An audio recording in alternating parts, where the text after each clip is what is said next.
5, 4, 3, 2, 1. Start. The instant writ petition arises out of a challenge to the constitutional validity of certain provisions of a statute concerning the expropriation of land for public purposes. The petitioner, a landowner, seeks to impugn the order passed by the competent authority under the statute, which directs the compulsory acquisition of the petitioner's agricultural land for the construction of a public infrastructure project. The petitioner asserts that the acquisition, being conducted under the purported exercise of the state's eminent domain power, is in violation of the fundamental rights guaranteed under Part 3 of the Constitution, specifically the right to property and the right to livelihood. The petitioner's primary contention is that the statutory provisions under which the acquisition is being conducted are manifestly unconstitutional, as they fail to meet the requirements of due process and procedural fairness enshrined under the Constitution. The petitioner submits that the procedure for the acquisition is replete with procedural irregularities, including the lack of adequate notice, insufficient opportunity for objections, and the failure to properly assess the necessity and proportionality of the acquisition in accordance with the constitutional standards of reasonableness and public interest.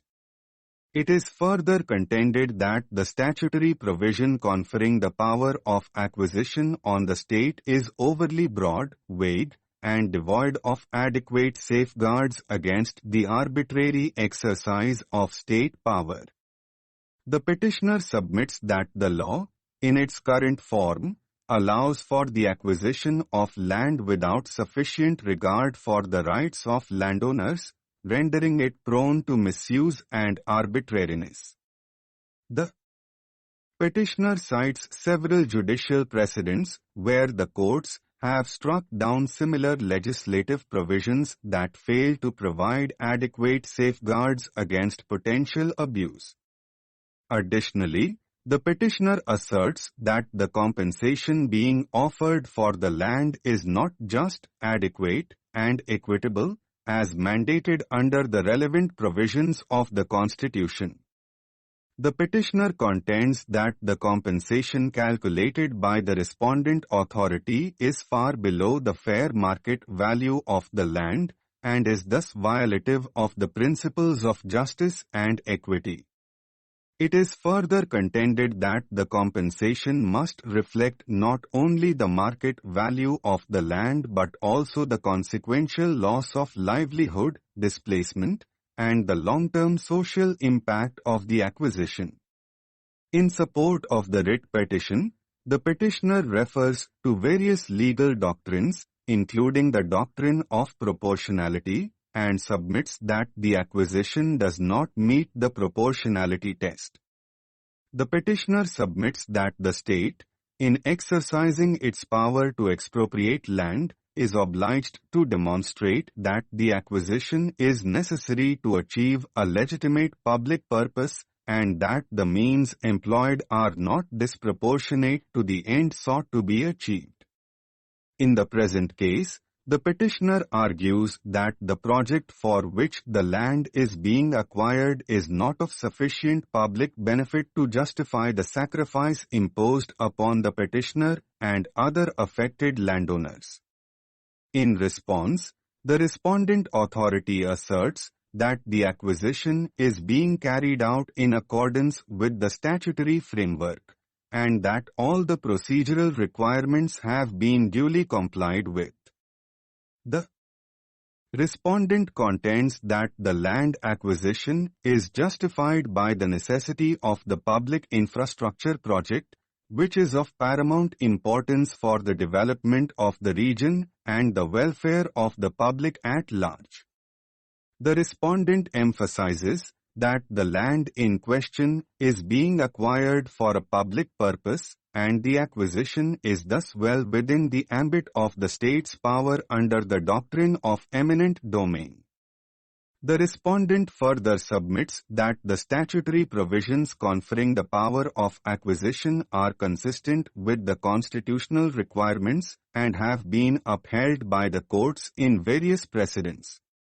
It is also contended that the petitioner's argument regarding inadequate compensation is without merit, as the compensation offered is in accordance with the provisions of the applicable statute and is reflective of the fair market value of the land.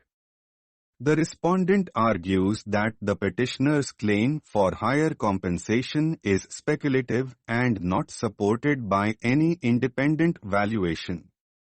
The respondent additionally contends that the writ petition is premature, as the petitioner has not exhausted the available statutory remedies for challenging the acquisition, including the option of filing objections before the acquisition authority and seeking a review of the compensation determination. The respondent argues that the courts should be loath to interfere at the pre-execution stage of the acquisition process, and that the petitioner should be directed to avail the statutory remedy before seeking judicial intervention. The central issue for determination before this court is whether the land acquisition process, as undertaken by the respondent authority, is consistent with the constitutional guarantees of due process, just compensation, and protection against arbitrary state action.